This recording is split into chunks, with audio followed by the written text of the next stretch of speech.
Pwede po ba natin bigyan ng isang malakas na palakpakan, Diyos, na deserve niya ngayong araw na ito? Ayan, at pwede mo sabihin sa katabi mo, I love you with the love of the Lord. I love you with the love of the Lord. Amen. Ngayon po ay magpupuri tayo sa Panginoon. Excited na po ba kayo? Say amen. Amen. Sige po, sama-sama po natin purihin ang Panginoon ngayong umaga na ito.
turn our eyes from evil things.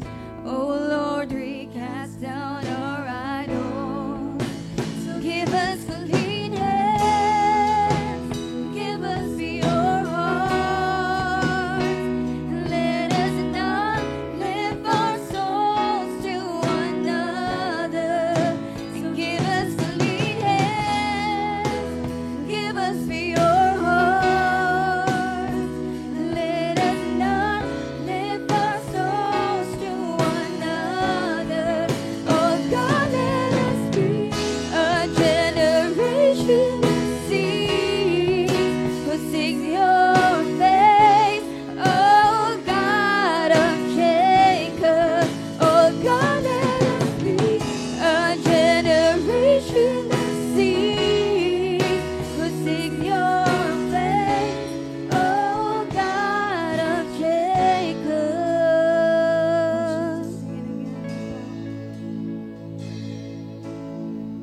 We bow our hearts, we bend on knees. Oh Spirit, come make us humble.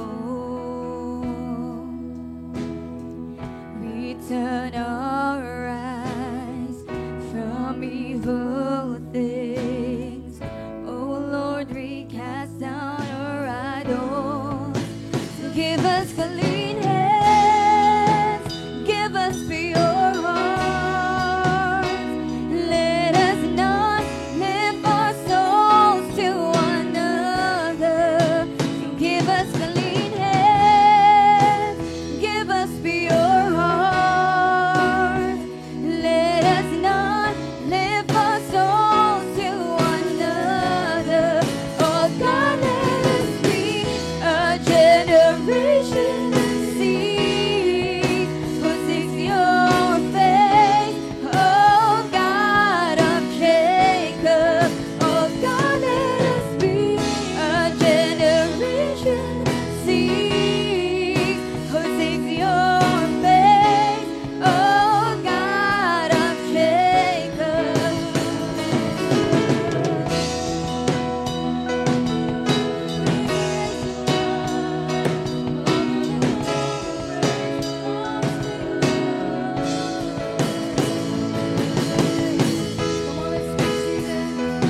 church. Taas natin ang pangalan ng Panginoon.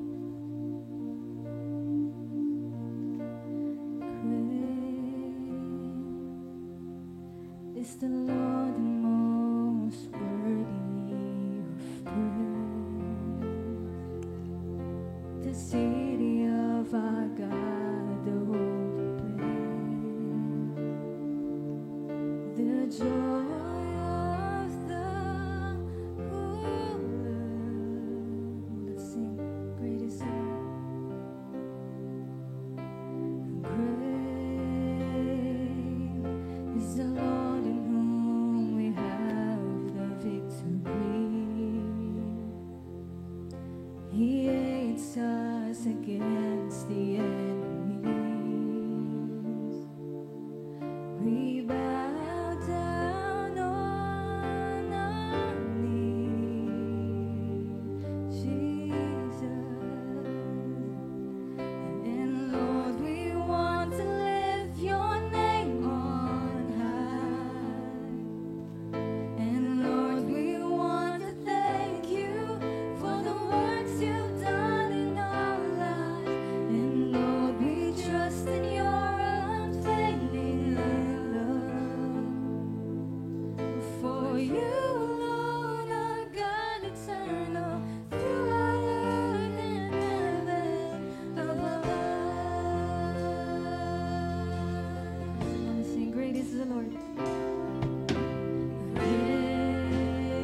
Great is the Lord, the most worthy of praise. The city of our God, the city of our God, the holy place. The joy of the world. Great is the Lord. Great is the Lord in whom we have the victory. He aids us against the enemy. We bow down on our knees, yes, Lord. And Lord, we want to lift your name on high. And Lord, we want to thank you for the works you've done in our lives. And Lord, we trust in your unfailing love. For you alone are God eternal, through all earth and heaven. And Lord, we want to lift your name on high.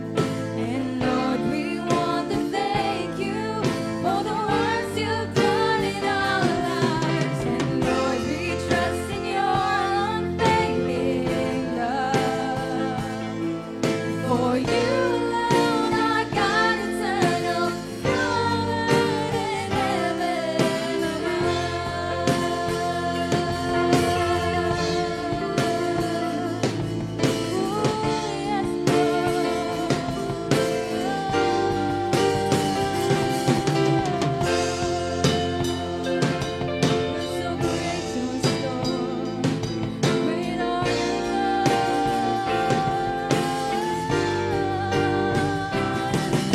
And Lord, we want to lift your name on high.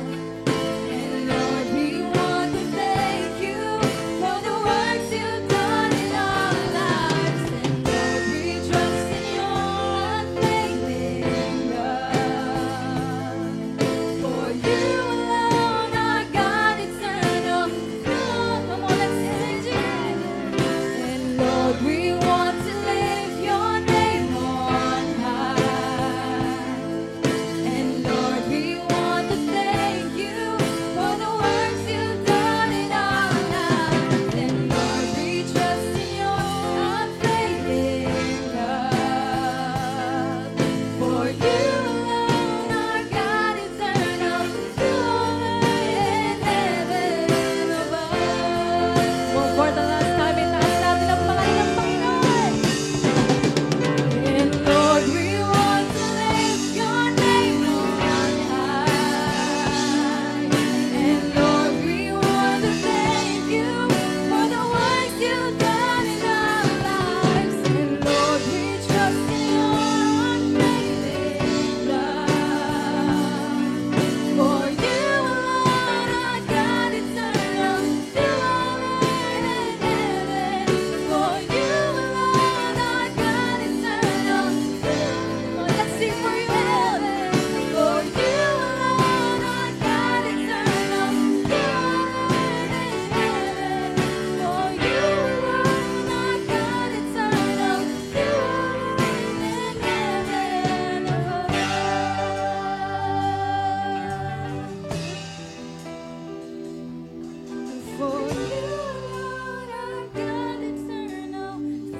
Praise the Lord. Hallelujah. Thank you, Lord. Thank you, Jesus. Can we give God a big round of applause? Hallelujah. Thank you, Lord. Thank you, Jesus. Thank you, Holy Spirit. We bless your name, Lord. Hallelujah. Panginoon Diyos na makapangyarihan sa lahat, banal na Espiritu, magandang umaga ho sa inyo. Lord, we are so thankful, O God, in the life that you have given to each and every one. Maraming salamat, Panginoon, sa maraming tagumpay na ipinagkaloob mo sa bawat isa sa amin. Napakabuti mong Diyos, Panginoon. Thank you, Lord, because we are all here gathered together this morning. You have gathered us all to worship you, O God, in spirit and in truth. May our intentions, O God, of going here inside the church, not only, O God, for attendance, but we believe, O God, that you have sent each and every one, Lord, so we can tell to you, O God, all our praises, O God. We want, O God, to worship you. Lord, we really want to offer, Lord, all our thanksgiving, Panginoon Diyos, para sa iyo. Lord, sa oras na to, I pray, O God, that you open, Lord, our spiritual eyes. You open, Lord, our spiritual ears, and most especially, O God, our hearts. Lord, buksan mo ang aming mga puso, Panginoon. Nang sa ganoon, patuloy namin, Lord, na mapakinggan, Panginoon Diyos, ang iyong salita. Lord, help us, O God, to understand, O God, your word. Maraming pong salamat, Panginoong Jesus. Ikaw po ang patuloy na itataas, Panginoon Diyos, at pararangalan ng bawat isa sa amin. We thank you, Lord. We honor you. In Jesus' name we pray. Everybody say, Amen. Amen. Praise the Lord. Hallelujah. Ayan. Sige nga po, yung malakas na palakpak po ang ibigay natin sa ating dakilang Diyos. Ayan. Praise God. Makakaupo na po ang bawat isa po sa atin. Lahat po ba tayo ngayon ay pinagpala ng Diyos? Say amen. Amen. Tingnan niyo po yung katabi niyo. Mukha po bang pinagpala yan? O ano pong masasabi niyo? Okay, so pinagpala. Sabihin niyo nga po sa katabi ninyo, God bless you. Ayan, praise the Lord. Maganda ho ba ang gising? Pakitingin. Okay, mukha namang maganda. At dahil maganda, kailangan bigyan muna natin ng masigabong palakpakan. Palakpak muna tayo para sa Panginoong Jesus. Praise the Lord. Ayan, ano pong buwan ngayon? February. So sa February po ay araw ng mga puso. Tingnan nyo nga po kung tumitibok pa ang puso ng katabi nyo. Tibok na tibok ang puso niya. So, ngayon ho ay nakakatuwa sapagkat ang bawat isa ho sa atin, ayan, ay nandito ngayon sapagkat, alam niyo po yon, excited tayo na makinig ng salita ng Panginoon Diyos. Ang dami-dami po ng mga salita ng tao na pinapapasok natin sa puso natin. Excited tayo. Pero hindi natin alam na yung papapasukin natin ngayon na salita ng Panginoon Diyos ay lalo't higit na makakatulong sa atin. So ngayon pong February, araw ng mga puso, reminder to sa atin ng Panginoong Jesus na although araw-araw nagmamahal, pero mas maigi na itong February na to would not only be a reminder na tayo ay magmahal, kundi alalahanin natin ang pagmamahal ng Diyos, ang kabutihan niya sa buhay ng bawat isa sa atin. Amen? So I'm going to show you a picture. Ayan, okay. Ano masasabi nyo dyan? Okay, so I have here pictures. Okay, so dito sa picture natin na yan, so let's see, mukha ba siyang security guard? Okay, may kamukha ba siya dito? Okay. Okay. So ito, pag mapapansin niyo dito sa picture natin, let's say ako kasi every time I would go to a bank. So when you want to deposit, of course, money to a bank, di ba, you will see security. So pag nakita ka ng security guards, ganyan ba mga security sa atin? Hindi, no? Lalaki ng katawan eh.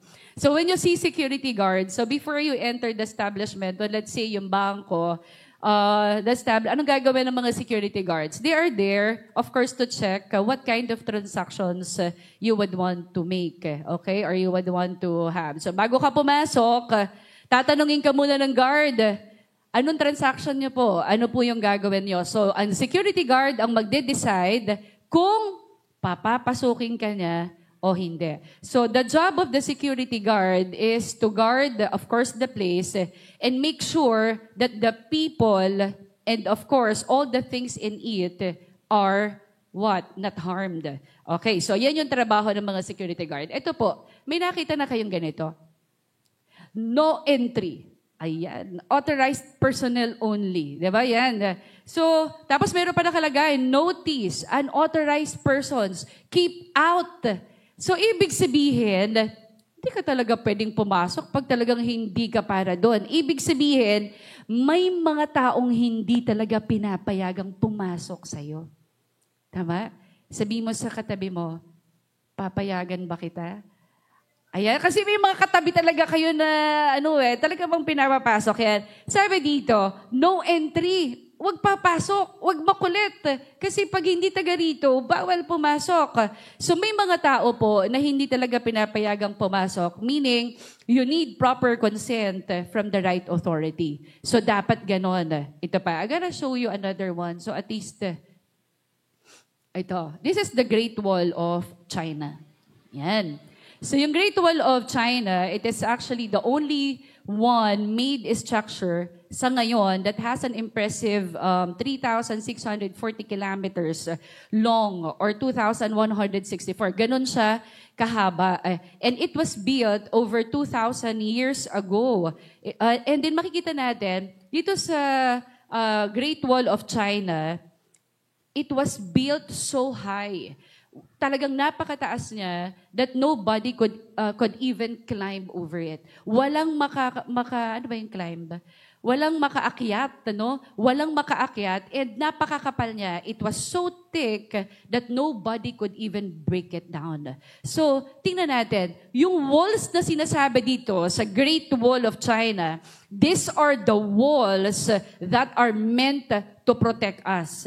Okay? So, ito yung wall na mag-guard sa atin. Okay, so this morning, because our theme for February is the preparation for the heart, preparation of the heart, our topic is about guarding your heart.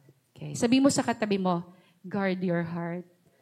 Ayan, no sinabi niya yan, kinikilig. Okay, yan. Iba yung sinabi lang, guard your heart. May pag So, sabi dyan, guard your heart. So now, let's see. If you are to read the Word of God in Proverbs chapter 4, verses 20 to 27, sabi na salita ng Panginoon Diyos, my son, pay attention to what I say. Turn your ear to my words. Do not let them out of your sight. Keep them within your heart, for they are life to those who find them and health to one's whole body. 23, above all else, guard your heart, for everything you do flows from it. 24, keep your mouth free of perversity. Keep corrupt talk far from your lips.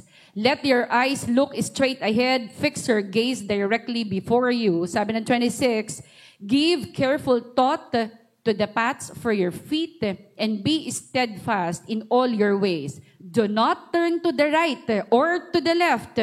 Keep your foot from evil. Our key verse this morning is can be found from Proverbs chapter 4, verse 23. Sabi po dito, naka-highlight siya, above all else, guard your heart, for everything you do flows from it. Alam niyo po, nag-search ako, nakita ko sa Google, that yung heartbeat, yung heart pala natin, it actually beats 115,000 times and nagpa-pump siya at about 2,000 gallons every day. Grabe, no?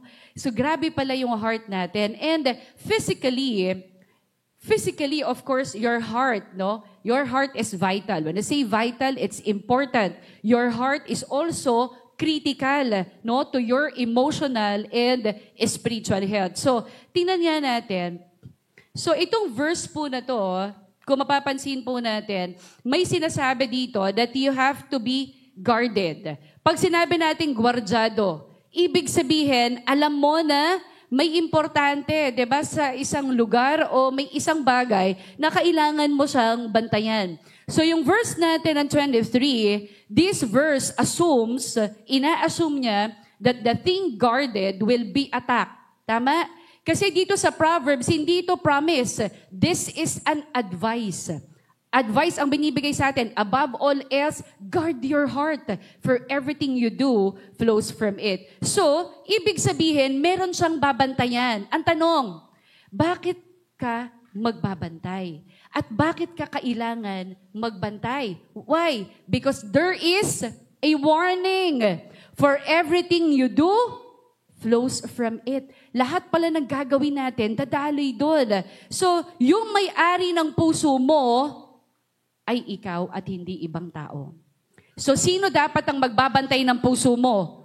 Ikaw. Hindi mo pwedeng sabihin sa katabi mo, pakibantayan ang puso ko kasi baka malapit na akong mahulog sa'yo. Hindi mo pwedeng ganon. Yung puso mo, ikaw ang may hawak. Tama? So, yung may-ari ng puso mo, ikaw, at hindi ibang tao, you are the owner. So meaning, you need to be aware that attacks are coming. Ikaw ang makakaalam kung merong aatake sa'yo, right? So dahil alam mo na may aatake, what will you do? Magbabantay ka. Right? So you will be on the lookout. So now let us see. Tingnan nga po natin ito. So, gaano po ba natin na muna binabantayan yung puso natin? So, I have here factors.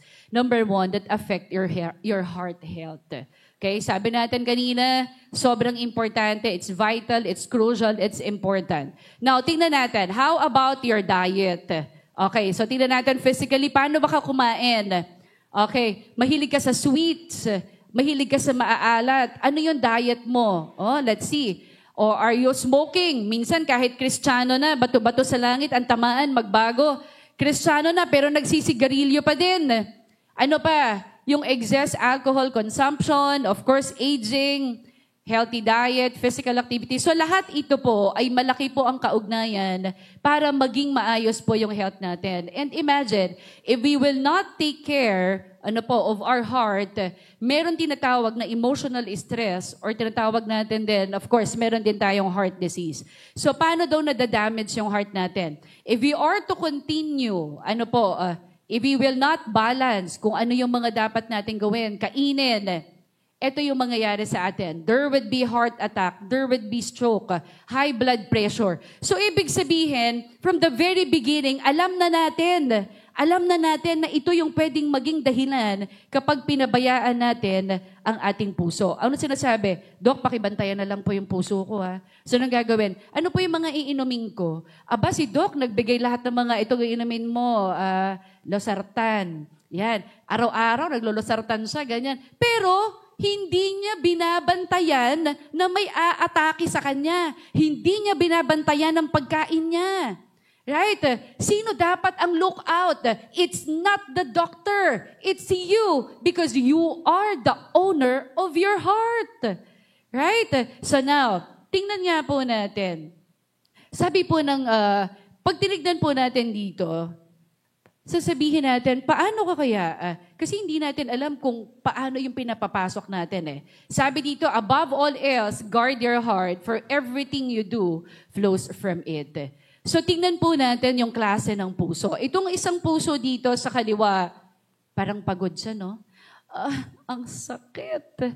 Ang sakit na nangyari. Doon naman sa kabila, parang ayos, no? Parang well taken care of. So, tandaan po natin, gaano po ba natin binabantayan yung puso natin?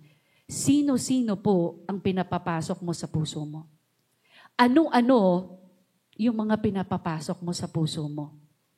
Do you have control over the things that you allow to enter your life? May control ka ba? Ikaw ang magsasabi kung sino ang papapasukin mo, ikaw din ang magsasabi kung ano ang papapasukin mo. So kung ano yung nangyari sa buhay mo, huwag isisi sa iba. Tama? So now, I still remember the story. Bago ko po ibigay ito. Yung pagiging, yung mga protection. Naalala ko yung kuya ko, si Sir Dong, tsaka si Sir Pei, tsaka si JR, nung maliliit pa kami.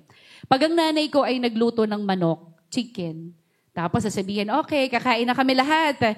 Okay, Gracia, mag-pray na. Pray na kami. Lord, kayo po ang mag-ingat po sa akin, mga pagkain po, walang lason.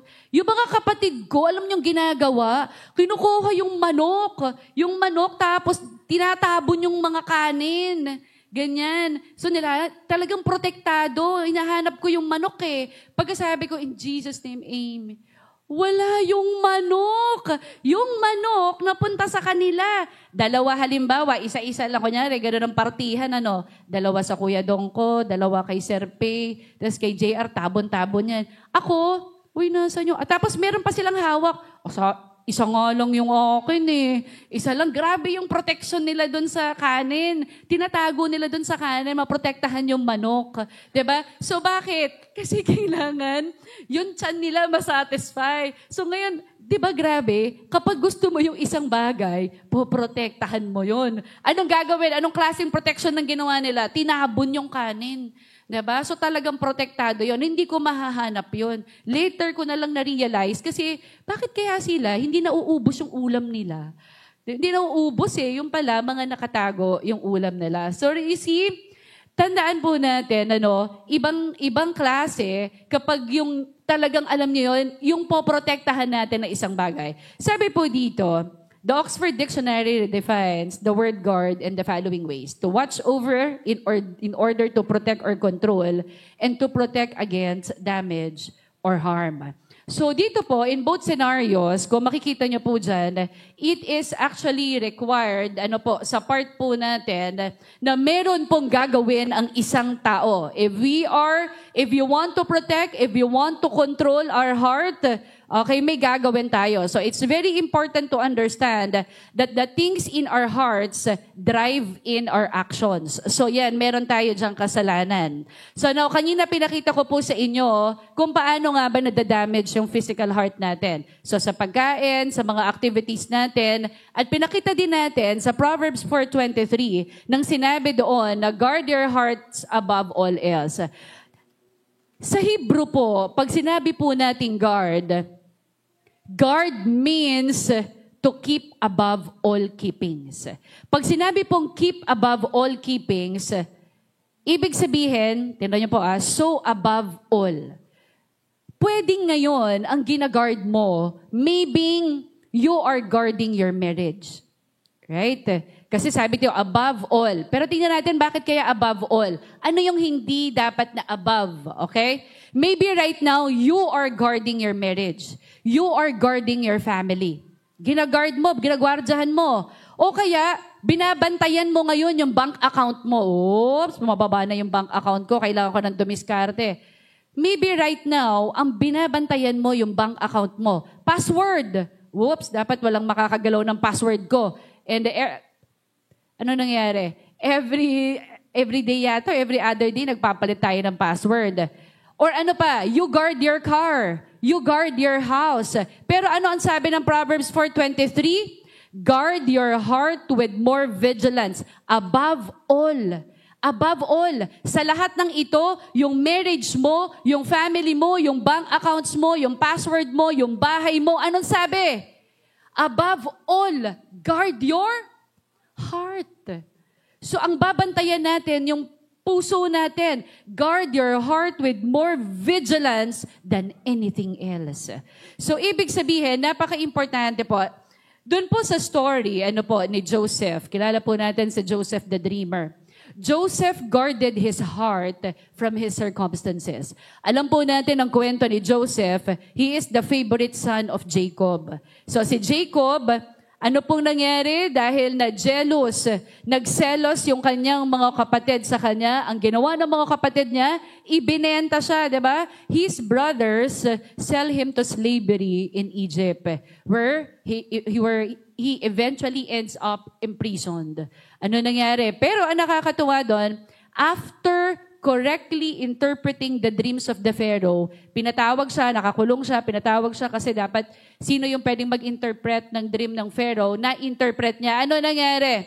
He rises to second in command in Egypt and saves Egypt during a famine. Diba? So, ibig sabihin, since then, he was continually looking to God. Para saan? For understanding to become better, not bitter. Sinong hindi magagalit? Pinagkaisahan ka ng mga kapatid mo.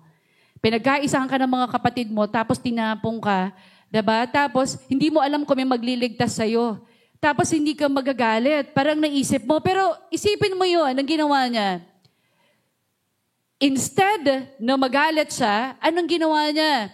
Inintindi niya. Since he was what? He continually looking to God for understanding. He became better and not bitter. As a result, anong ginawa ng Diyos sa kanya? God showed favor to Joseph using his protected heart. Hindi siya nagtanim ng sama ng loob sa mga kapatid niya. Hindi siya gumawa ng mga bagay na makakasakit sa kanilang mga kapatid. Anong ginawa niya? Niligtas niya pa yung pamilya niya. Right? He saved his father's family and of course, his nation ng Egypt. So alam ni Joseph, he knew to whom his heart belonged. Alam ni Joseph kung kanino galing ang puso niya. And he gave him that. Binigay niya yon, binigay yung peace ng Diyos sa kanya despite this life's desperate situation. Yung alam mo na wala kang kamag-anak, yung alam mong wala kang pamilya, pero alam mo na mayroong kang kapayapaan sa puso mo. Diba? At alam mong wala kang ginawang kasalanan. At nandoon ang pagliligtas ng Panginoon Diyos. Now let's see in Hebrews chapter 12, 14 to 15. Make every effort to live in peace with everyone and to be holy. Sabi mo sa katabi mo, peace be with you. Ang sabi po dito, ng salita ng Diyos, make every effort. Gawin daw nating lahat ng lakas natin, o magbigay natin lahat ng lakas natin to live in peace with everyone and to be holy. Without holiness, no one will see the Lord. See to it that no one falls short of the grace of God and that no bitter root grows up to cause trouble and defile many. Madami pong issues ang puso natin. Tama? Yung challenges po natin, particularly po, challenges with our identity in Christ. Bakit kaya ganon? Naglilingkod naman ako kay Lord, pero ang dami kong problema. Grabe, mahal ba talaga ako ng Diyos? Bakit dami kong problema? Sunod-sunod, hindi na matapos. Issue yun ng puso mo. Bakit? Hindi mo kilala ang pinaglilingkuran mo. Issue yun. Malaking problema ng puso mo yun. What else? Yung issue with your children, issue with your family, issue with your siblings, yung mga kapatid mo, katrabaho mo, yung hindi ka, nagtataka ka, bakit kaya ako laging iniiwan? Iniiwan na lang ako lagi. Iniwan ako ng boyfriend ko, iniwan ako ng asawa ko, iniwan ako ng mga trabahador ko, iniwan ako ng partner ko sa negosyo. What's wrong with me? There is really something wrong with your heart. May problema sa iyong puso. So now, ibig sabihin, anything that affects your life is an issue of your heart. Lahat ng nakaka-apekto sa buhay mo, ibig sabihin, may issue yung puso mo. May problema siya. Sabi ng Lord, sabi ng Panginoong Jesus sa Matthew 6:21, for where your treasure is, there your heart will be also. Kung nasa saan, sapagkat sa amin ganon, sa Tagalog, sapagkat kung saan naroroon ang iyong kayamanan, naroroon din ang iyong puso. Tanong ko po sa ating lahat ngayon, ano po ang iniipon natin? Ano po ang iniipon po natin ngayon? Galit? Ilan na po ang level? Kung ikaw ay nag-iipon sa water jug, ilang litro na? Ilang litro na? Kung naman ikaw ay nagtitimbang, ilang kilo na ang naiipon mo sa ngayon? Ano po ba ang iniipon ng puso natin ngayon? Galit? Sama ng loob? Imagine, you are 60 years old right now. And up until now, hindi ka pa din nakakapagpatawad. Imagine, kinimkim mo, simula pa nung 30 years old ka. Grabe naman yan. Nung 30 years old ka, tapos 60 ka na ngayon, 30 years ka nagsasuffer. Tama ba yun? Yung mga tao sa paligid mo, move on na. Ikaw, hindi ka pa move on. So, bakit? Puno ka ng galit, puno ka ng takot, sayang yung 30 years. Nag-grow ka sana.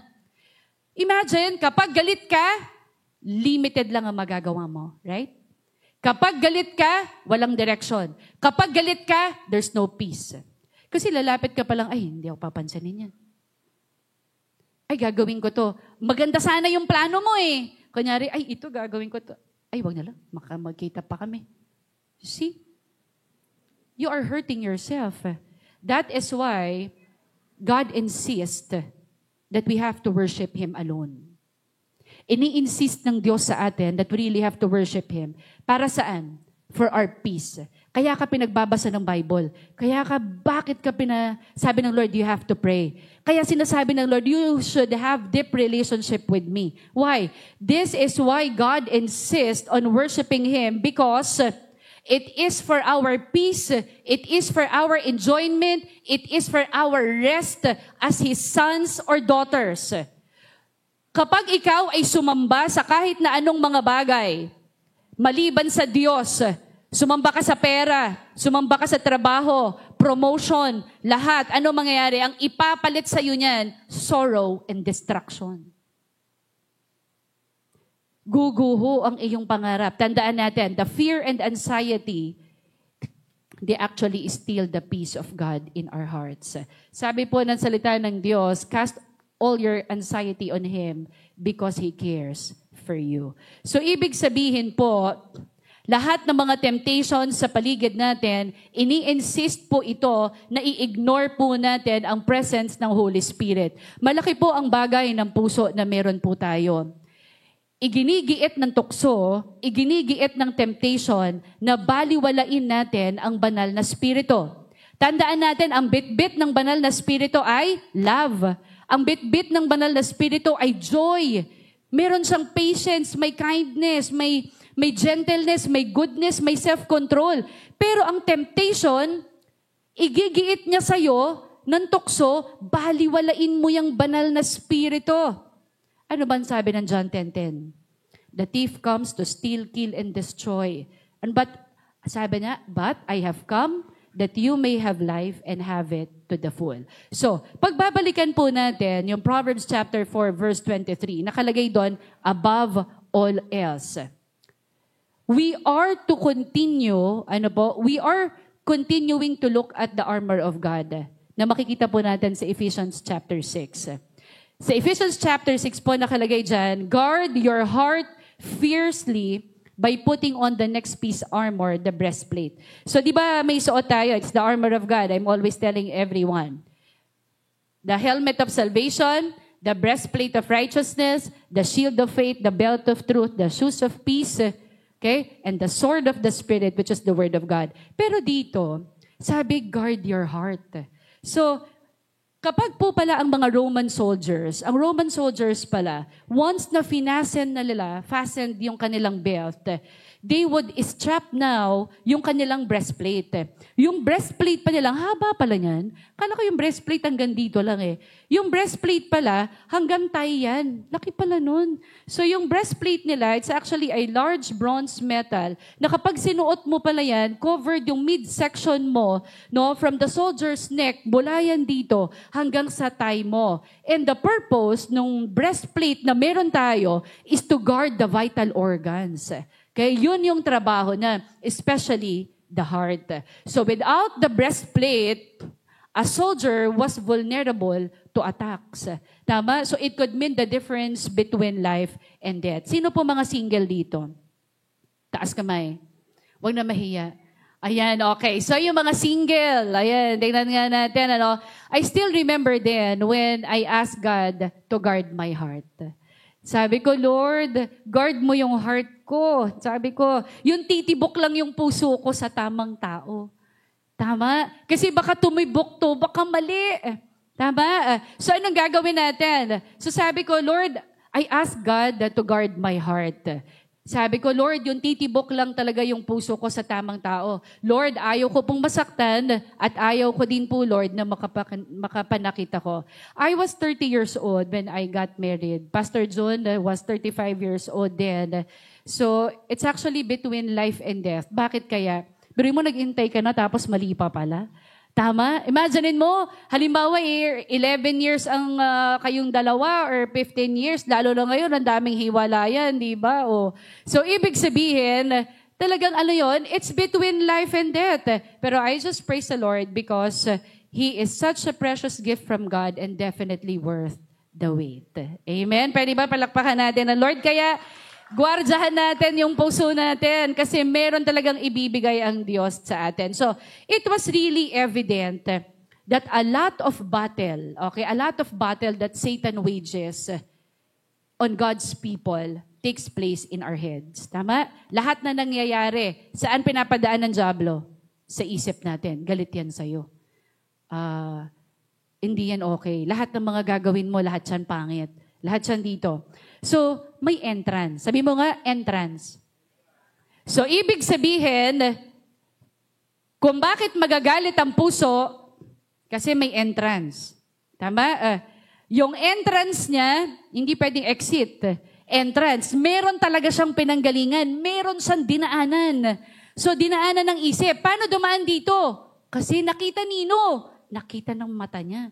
Narinig ng tenga niya. Kaya pumasok dito. That's why you have to be careful dun sa inyong binabasa, sa iyong pinapanood. Tanong ko po sa inyo ngayon, yung tenga natin, yung mata natin, those are entrances. Ano-ano yung mga pinapapasok mo? What are the movies you are watching? Ano-ano yung mga pinapanood mong movie? Is it pleasing to God? Were you able to guard your heart? Is it bold? Pornography? Horror? Yung nanood ka pero tinakot mo yung sarili mo, nakakatakot. Tapos magsi-CR ka, nakakatakot, baka makita ko yung pinanood ko. Diba? So anong ini-inject mo sa isip mo? Napopollute ngayon kung ano yung meron sa isip mo, yun ang dadamin ng damdamin mo. Ano ngayon? What about the music? Ano yung pinapakinggan mo? Rock songs? Sad songs? It will steal the joy in your life.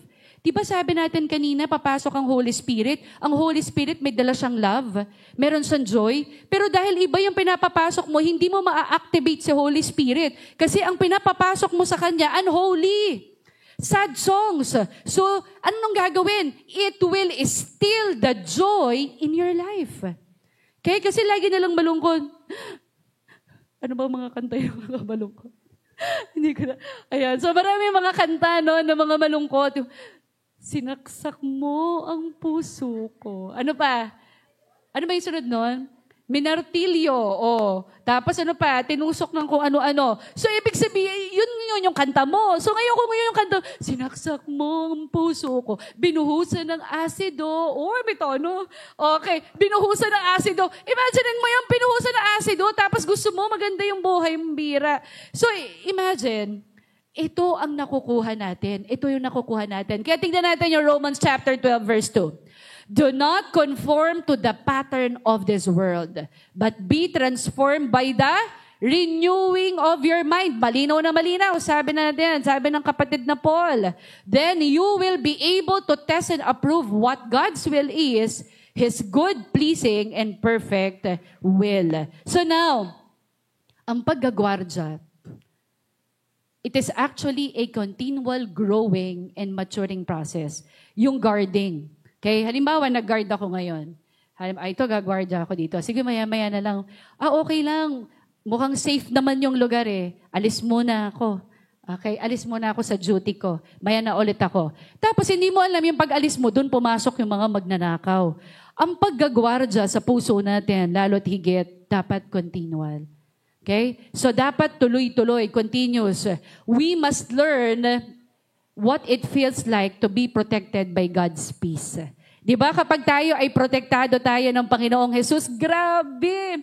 Alam mo yun, katutak na yung problema mo, pero bakit ganun?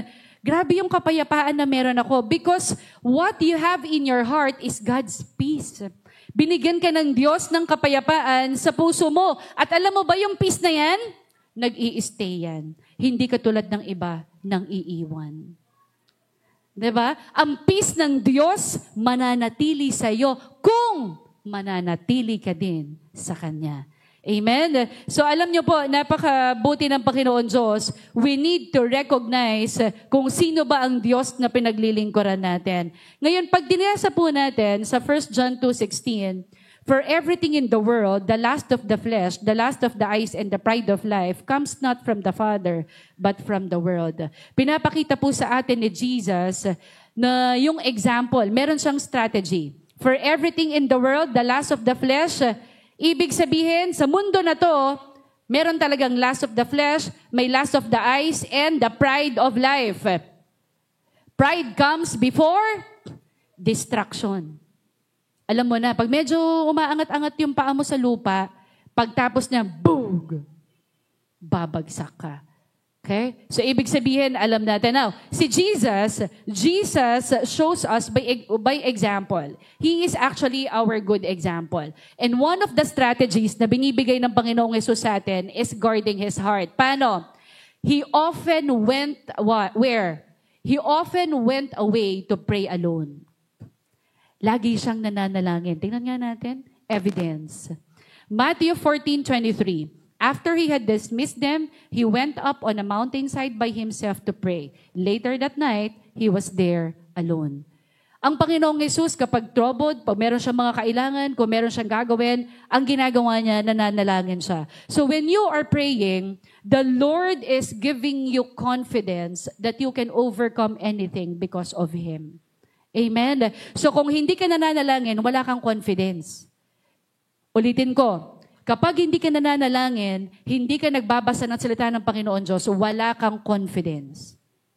Pero pag kilala mo, ang pinapanalanginan mo, pag kilala mo ang Panginoong Hesus, naniniwala ka sa salita niya, ibig sabihin, malaki ang confidence na meron ka. So now, let us see. Kapag malaki ang confidence natin sa Lord, sabi ng salita niya sa Philippians 4:7, and the peace of God, which surpasses all understanding, will guard your hearts and your minds in Christ Jesus. Amen? So, pinakita dito sa atin, yung peace na binibigay ng Diyos. Sabi nga ng Lord, peace I leave with you. Diba? My peace I give to you. Ayan, binibigay na ng Diyos yung kanyang peace. Now, I'll be giving you 2 reasons bakit it is imperative. Paano ba yung pag sinabing imperative? Ipinag-uutos, diba? Why it is imperative to guard our hearts? Importante. Okay, bakit importante na bantayan natin yung puso natin? Okay, number 1, our hearts have a significant impact on our relationship with God. So dito po nakikita kung totoo ba na meron talaga tayong relasyon sa Panginoong Hesus o wala. Totoo ba talaga na binago na ng Panginoon Diyos ang puso mo? Nag-transform na ba talaga tayo? Na kahit na anong problema, talagang ikaw ay kakapit sa Panginoon Diyos. Yung alam mo na may pag-asa. Kasi pag meron kang Kristo sa puso mo, hindi ka basta-basta bumibitaw. At hindi ka basta, at hindi basta-basta, hindi ka talaga bibitaw. Kasi kilala mo ang Panginoon Diyos. The hope that you have is the hope that comes from God. Amen? Ano ba ang mga hope natin? Saan matatagpuan yung hope? Sa Word niya. The Lord says in His Word, I will never leave you nor forsake you. Ano sabi ng Lord? He will strengthen you. Yung hope mo, nakasandal siya sa salita ng Diyos. Kaya kung bakit hindi ka natitinag, kasi meron kang pinanghahawakan na hindi ka iiwanan ng Diyos. When we meditate the Word of God, sabi ng Psalms chapter 1 verse 2, yan pala. Sabi ng Psalms chapter 1 verse 2, diba? Kapag nag-meditate tayo, mineditate natin ang salita ng Panginoon Diyos, and we allow those words to sink into our hearts, we will radically be transformed. And we will actually experience a greater sense of peace, a greater sense of joy, and a greater sense of contentment. So napaka-importante nun. Kaya nga sabi ng John 10:10, the thief comes to steal, kill, and destroy, but I have come that you may have life and have it to the full. Basahin po natin yung Philippians 4:6-7. Do not be anxious about anything. Bakit naman ako hindi magiging anxious? Ang dami ko nang problema. Ano sabi kanina? Bakit importante na bantayan yung puso natin? Kasi kung ano yung pinapapasok natin sa puso natin, yun ang kayamanan na meron tayo. Tama? So ngayon, pinapasok mo yung salita ng Panginoon Diyos. Ibig sabihin, malaki yung impact nito sa relationship mo sa Diyos. Naniniwala ka sa Panginoon Diyos na yung sinasabi niya ay totoo. Tama? Ang sabi niya sa'yo, anak, do not be anxious about anything. But in every situation, by prayer and petition with thanksgiving, present your request to God. And the peace of God, which transcends all understanding, will guard your hearts and your minds in Christ Jesus. Bakit daw malaki? Malaki talaga ang importansya kasi nga kilala mo. Kilala mo na yung pinaglilingkuran ng Diyos mo ay hindi ka ipapahiya. Amen? So kapag inalaw po natin yung mga sinful influences to take root, yung mga makasalanan na gawin natin, yun yung nag-control sa amin. Ano ba yung root? Ugat. So yung pinagmulan niya, ibig sabihin, kapag yan ay hindi mo binunot, okay? Halimbawa, selos. Seloso ka. Selosa ka. Pambihira, 55 years old na yung asawa mo, 72 na, nagseselos ka pa din.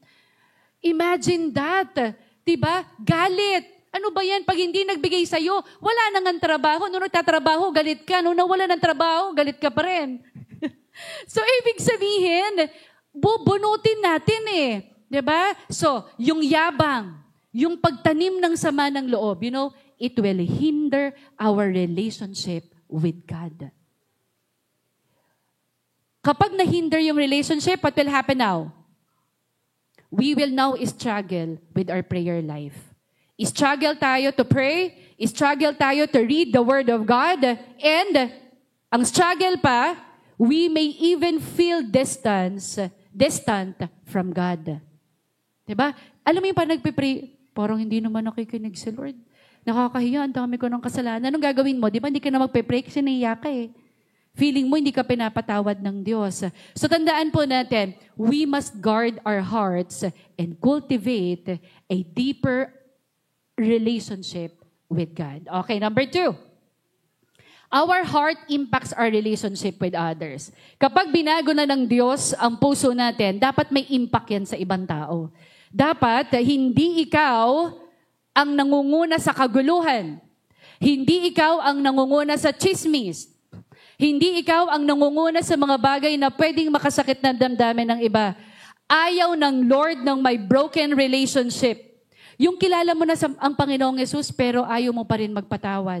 Kilala mo na ang Panginoong Jesus, pero up until now, broken pa din ang relationship mo sa tatay mo, sa nanay mo, sa kapatid mo, sa uncle mo. Why?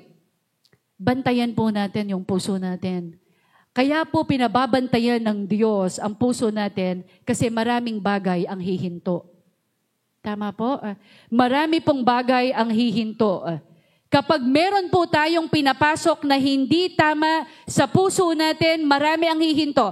Naalala ko, di ba, kapag yung mayroong isang bagay, sa printer, kapag yan ay nag-print ka, tapos parang may isang object na napasok na maliliit, di ba? Parang, ay mag-print na stop. Ganon din yon. Pag meron tayong pinapasok, ang ganda ng takbo ng buhay mo eh.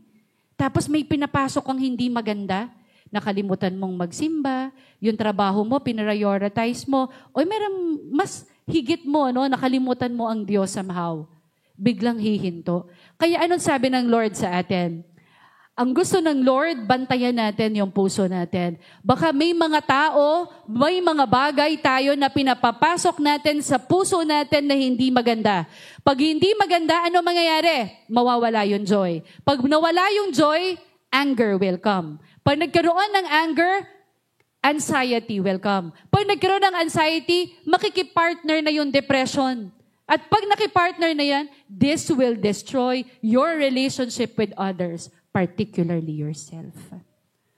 So nakita natin yan, So kung nagsisimba na tayo, kahit nagbabasa pa po tayo ng salita ng Panginoon Diyos, but without understanding His Word, you cannot apply it correctly. I'm gonna repeat. Even you're gonna read the Word of God, even you are to pray every day, without understanding God's Word, you cannot apply it correctly. You need to understand God's Word. Sa scientific method, sa science, diba, there are different steps in solving a problem. What is the best? Okay? What is the most important step in solving a problem?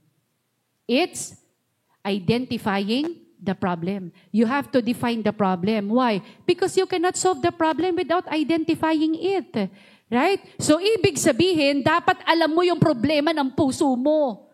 Bakit ba ako nagkakaganito? Kasi nga, lumayo ako sa Diyos. Napunta ako sa wilderness. Iniwan ko ang Diyos. Kung bakit ako nagkakaganito, wala akong trabaho, hiwalay ako sa asawa ko, hiwalay ako sa mga anak ko. Why? Because there's something wrong in your heart. Okay? So now, bakit kaya hiwa-hiwalay yung pamilya mo up until now? Pero okay lang sa'yo na naglilingkod ka kay Lord. Nakakilala ba sila sa Lord? Let's guard our heart. Guard your heart by focusing on the things of God. Okay? And blocking out. Yung mga bagay na hindi tama, block nyo na. Sabi nyo nga, block ka na. Yung mga tao na hindi mo papapasukin sa'yo, block na. Pag alam mong hindi naman, alam mo yun, hindi makakatulong sa'yo, hindi ko sinabi mag-block kayo sa Facebook, ha? Kasabihin, harangin ninyo, huwag niyong hayaan na sakta ng inyong puso. Okay? At mangyayari lang yan if you have constant communication with the Lord. Okay? If you are praying, ibig sabihin, magiging malinaw sa'yo kung sino-sino, ano-ano yung mga bagay na hindi ko dapat papasukin sa puso ko. Remember this po. Nung sinabi mo, Lord, di ba sabi mo na pinapupunta po yung mga tao dito sa unahan. Tanggapin nyo si Jesus as your person, tanggap mo ngayon. So nung tinanggap mo si Jesus, sabi mo, Lord, ikaw na po ang may control ng buhay ko. Ikaw na po ang may-ari ng buhay ko. Tama. Sabi ng Lord, okay, since ako na yung may-ari ng buhay mo, sabi niya, yes, there are problems, okay, but I will train you. Sabi ng Lord, okay po. Lord, sige, you will be one of my soldiers. Kasi alam niyo po, lahat po tayo ng mga anak ng Panginoon Diyos, tayo po ay soldiers of Christ. So, ibig sabihin, nung tinanggap natin si Jesus, buo ang loob natin na tayo ay magdadala ng kaluluwa pabalik sa Panginoon Diyos at tutulungan natin ang Panginoong Jesus na yung mga papunta ng impyerno ay makikitulong tayo na magdala ng kaluluwa pabalik sa Lord. Kaya ang family natin, we are winning them for the Lord. Kaso ito ang problema. Di ba meron tayong sword of the Spirit? 5 years ka na, 15 years ka ng Kristiyano. Pag sinabing, okay, may labanan. Okay, sabing ganun, taas na yung mga sword nyo. Kaso ang pagtaas, kutsilyo pa lang yung kanya. Pag ganun, hindi ko kaya, nakakatakot eh. Kasi why? Bakit pag may problema, hindi siya makalaban? Sabi ng Lord, okay, put out the sword of the Spirit. Sabi ng iba, ready, lalaban. Kaso yung sword mo, ang liit, kutsilyo lang. Why? Bakit hindi siya tumaas? Kasi hindi ka nag-read ng Word of God. Ang pag nagbabasa ka, every 3 months, every 4 months, o kaya pa nagbabasa ka ng Word of God, mga twice a year, ganyan, baka masakali pa. Okay, so you see, yung Word of God hindi nag-penetrate sa puso. Kaya pag may problema, yung kutsilyo mo hanggang dito lang. O, pahabain na natin. Hindi pa rin. Ayan na yung kalaban. Hindi makatusok. Ang tusok hanggang dito lang. Why? Maliit. You are not reading the Word of God. So tandaan po natin, you need to be prepared. Bakit tayo po pinagbabasa ng salita ng Panginoon Diyos everyday? Dahil everyday may challenge. Every day, there are challenges in our life. You can be prepared in every challenge by making sure that you are a person sharing God's truth. Amen? So, ibig sabihin, soldier ka, pero ang bit-bit mo, kutsilyo, you are not reading the Word of God. Kung once a month, twice a month, 3 times a year ka lang magbasa, remember this, don't go into a battle without your armor. Amen? Pwede ko ba sabihin, get ready, mighty warrior? Can I hear amen? Parang mahina yun ah. Let's all get ready, mighty warrior! Amen. Put on the armor of God and strap on the belt of truth. Ano po? So, napakabuti po ng Panginoon Diyos. Dapat alam niyo po yung identity ninyo. Identity natin, we should know who you are in Christ. Tayo po ay mga anak po ng ating Panginoon Diyos. And dapat yung character, yung faithfulness, yan, makita yan sa atin ng ating Panginoon Diyos. So now, this is our conclusion. Let's guard our heart. Let's guard your heart by focusing on the things of God and blocking out the things that seek to distract you from your purpose. Ang purpose po ng Panginoon Diyos sa atin, wag po tayong madistract sa mga bagay na natatanggap natin ngayon. Kung maganda ang position mo sa trabaho, maganda ang sweldo mo ngayon, marami na mga magagandang nangyayari sa iyo ngayon, huwag mong kalilimutan, yung puso mo dapat nakadiretso ito sa Panginoong Yesus. Huwag mayabang. Tama? Alisin natin kung ano man yung yabang, alisin natin sa sarili natin yung mga bagay na alam natin ang maghihinder na kahit na anong pagpapala sa Panginoon Diyos. Another, don't go into battle without your armor. Again, the Word of God is your sword. Amen? Hindi kutsilyo. Ano ba yung sword sa Tagalog?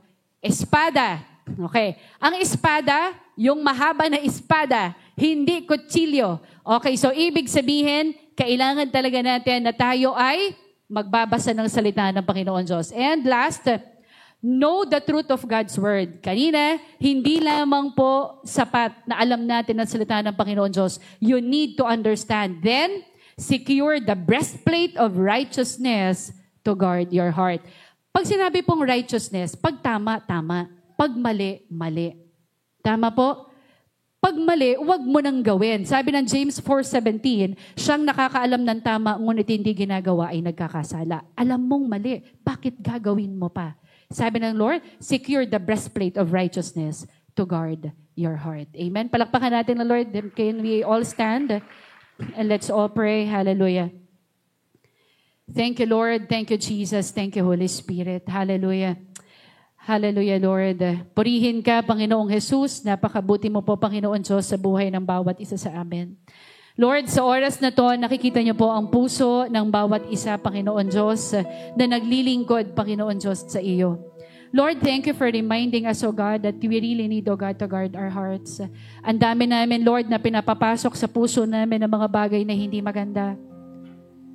Mas pinaprioritize namin, Lord, yung mga bagay na hindi magbibigay lugod sa iyo. Lord, sorry kung napapractice yung mga pagmumura, nagpapractice ng sama ng loob, pinapractice yung mga bagay, Panginoon, na hindi tama. Lord, thank you so much, O God, na nire-remind mo kami, Panginoon, yung mga bagay na hindi namin dapat ipapasok sa puso namin. Lord, right now, you give us wisdom, O God, to guard our hearts, O God, against criticisms, all negative words in Jesus' name. Lord, give us discernment, Panginoong Jesus. At alam namin, Lord, magkakaroon lang kami ng discernment kung lagi kami nagbabasa ng iyong salita. Pinapakinggan namin ang iyong salita at lagi kami, Lord, nakikipag-usap sa iyo. Lord, I pray to give us, O God, each and everyone to give us discernment, O God, so that, Lord, we will not open, O God, our heart, O God, for wrong. And Lord, right now, you are, O God, our safe place in Jesus' name. Lord, we give you, O God, a complete access, O God, to our hearts in Jesus' name. Lord, ikaw lang po yung pumasok sa puso namin. Lord, meron kang complete access sa puso namin. And Lord, thank you. Thank you for filling, O God, our hearts, O God, with supernatural peace, O God, in Jesus' name. Lord, maraming pong salamat. Tulungan mo kami, Panginoong Jesus, na lagi, Panginoon, na kaangkla, Panginoon Diyos, ang pananampalataya namin sa iyong salita. Thank you, O God, for guarding our hearts. In Jesus' name we pray. Everybody say, Amen. Amen. Patuloy po tayo sa pag-awit sa Panginoon. Let's lift our hands to the Lord. And Lord, we want to lift your name on high. And Lord, we want to thank you for the works you've done in our lives. And Lord, we trust in your unfailing love. For you alone are God eternal, ruler in heaven. And Lord, we want to lift your name on high.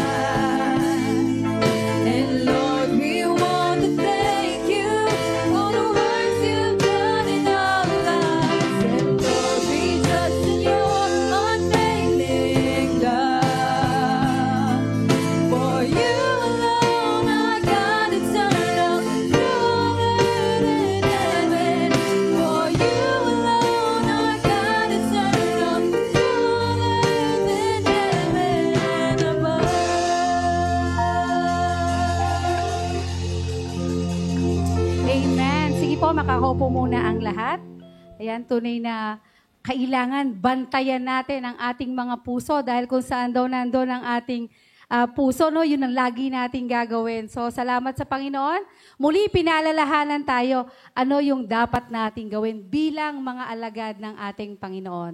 At ngayon po, dadako po tayo sa ating pagbibigay sa ating Panginoon. Sabi ng salita ng Diyos sa Colossus chapter 3, verse 23 to 24. Ayan, sabi dito, whatever you do, work at it with all your heart, as working for the Lord, not for human masters. Since you have known that you will receive an inheritance from the Lord, as a reward, it is the Lord Christ you are serving. Amen? Tunay na ang Diyos na pinaglilingkuran natin, hindi ito Diyos-Diyosan. Ito po ay totoong Diyos na magbibigay sa atin ng lahat ng pangangailangan natin. Sabi, lahat daw ng gagawin natin, dapat hindi tayo, buong puso, no? Buong puso nating itong gagawin sa atin. Dahil alam naman natin, tayo, habang nandito tayo, na nagtitipon-tipon tayo, hindi lang tayo basta makakapakinig lang ng salita ng Lord. Hindi lang basta tayo tanggap ng tanggap. Kailangan maging kabahagi din tayo ng ating bahay-sambahan para maabot yung mga kapatiran natin, yung mga gawain na alam na gusto natin marating pa, no, para mapalawak ang teritoryo ng ating Panginoon dito sa lupa. Ito ay sa pamamagitan ng pagbibigay, sa pamamagitan ng pakikibahagi ng bawat isa po sa atin. Amen? Nais po ba natin maging kabahagi tayo para mapalawak ang teritoryo ng Panginoon dito sa lupa? Amen. Ayan, kaya ang sabi dito, ano man daw yung ginagawa natin, gawin natin ito po ng buong puso at hindi tayo naglilingkod sa tao kundi sa tunay at nag-iisang Diyos. At ano man po ang ating ginagawa, no? Ito pong verse na ito, no, nagpapaalala sa atin na pagsumikapan po natin, na ginagawa natin ito ng buong puso. Hindi ito para lang ma-please natin ang mga tao sa paligid natin, kundi naglilingkod tayo. Dahil kilala natin, sabi nga, kung hindi mo kilala yung Diyos na pinaglilingkuran mo, talagang mawiwindang ka. Dahil saan? Sa mga nakikita mo sa paligid mo. Pero kapag kilala mo, sabi nga is, madali tayong makaka-move on.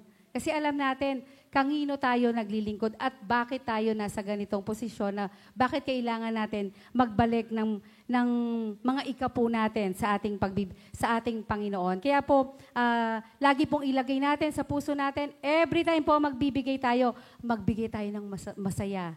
Magbigay po tayo ng bukas palad. Kasi every time po na ginagawa po natin ito, ang sabi dito, yung Diyos na pinaglilingkuran natin, siyang magpapala sa atin. Kaya kung sa tingin nyo, kung sino yung pinaglilingkuran nyo, tingnan nyo kung totoong Diyos ito. Baka ibang pagpapala po ang makuha natin. Kaya sabi nga is, guard our heart.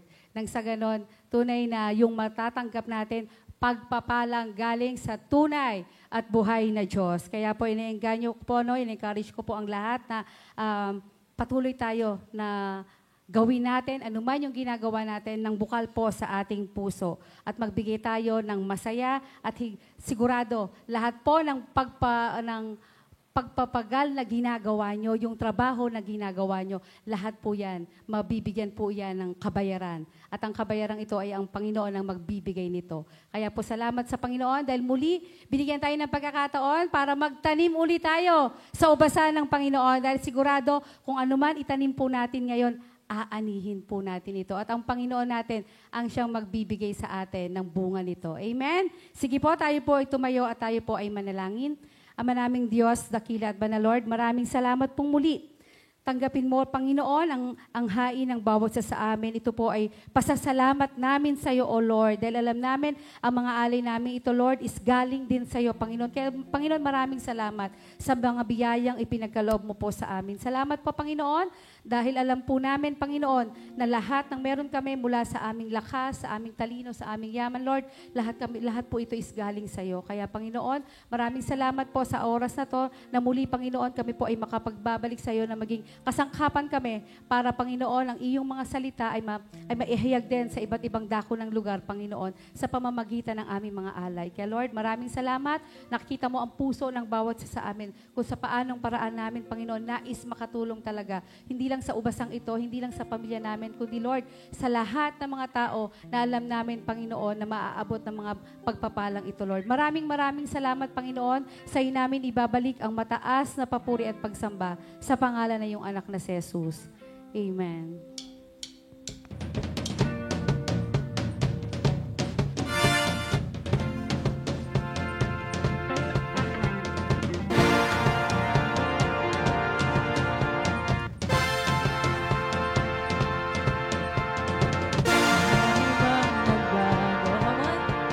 Awitan ko natin ang Diyos. Tayo po tumayo.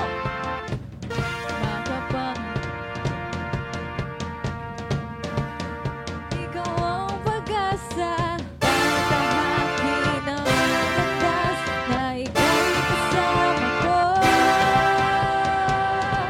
sa araw na to.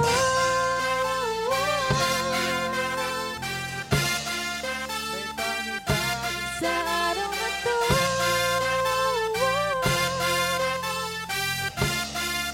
may bagong kabanata, may lakas na harapin ang bukas. Kamatayan mo'y panghahawakan ko, may panibagong simula.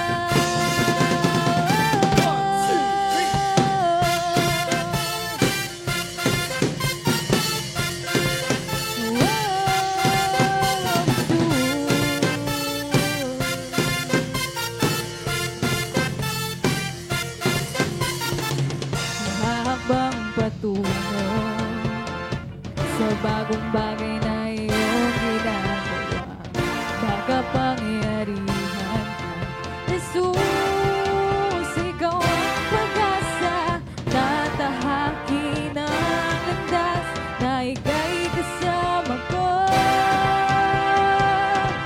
sa araw na to.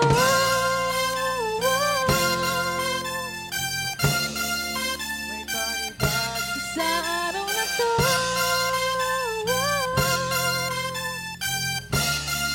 may bagong kabanata, may lakas na harapin ang bukas.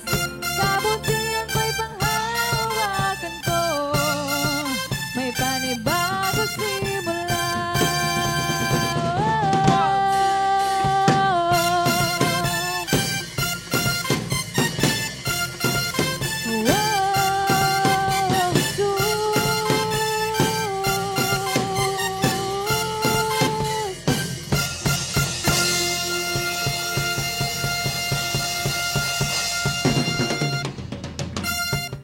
Amen. Praise the Lord. Ayan, tunay po na napakabuti ng Panginoon. Pakingitian naman po yung katabi nyo. Ayan, ako, praise God. Sige po, yung malakas po na palakpak para sa ating Panginoon Diyos. Thank you, Lord. Sige po, tayo pong lahat ngayon ay mananalangin. Just a reminder to everyone, gwardyahan po natin, hindi lang yung katabi natin. Huwag natin lang gwardyahan yung mga nakapaligid sa atin. But most especially, guard your heart. Ano po, yung puso po natin, yung guard natin. Sige po, let's all pray. Hallelujah. Can you all raise our hands to God? Hallelujah. Thank you, Lord. Thank you, Jesus. Thank you, Holy Spirit. Panginoon Diyos na makapangyarihan sa lahat, banal na Spirit. Lord, thank you. Thank you, O God, that you have given, O God, your word. Thank you, O God, sapagkat pinapasok niyo po ang salita mo, Panginoong Yesus, sa puso ng bawat isa sa amin. Lord, nawa, patuloy, O Diyos, na na-absorb ito ng puso ng bawat isa sa amin. Lord, right now, thank you so much, O God, for helping us understand that we are all gatekeepers, O God, of our hearts. Lord, tulungan mo kami, Panginoong Jesus, na nakaangkla kami, Panginoon Diyos, sa iyo. And help us, O God, that we will not only know your word, but most especially, Lord, we want to understand your word. Lord, maraming pong salamat dahil kung naiintindihan namin ang iyong salita, may pagbabagong makikita sa buhay ng bawat isa sa amin. Lord, thank you. Thank you so much, O God. Ikaw po ang protector ng puso namin. Thank you so much, O God. Marami pong salamat. Ikaw po ang may awak ng buhay namin. Ikaw po ang may-ari. Whatever resources, O God, that we have, we are lifting, O God, everything into your hands. Ang buhay namin sa iyo, ang kinabukasan namin, Panginoon, ay tanging sa iyo. Lord, right now, as we temporarily depart, O God, in this place, may the love of God, the grace of the Lord Jesus Christ, and the sweet fellowship of the Holy Spirit be with us all, now and forever. Amen. Amen. Ayan. tapos na po ang ating gawain ngayong umaga na to. Ingat po kayo sa pag-uwi. God bless us all po.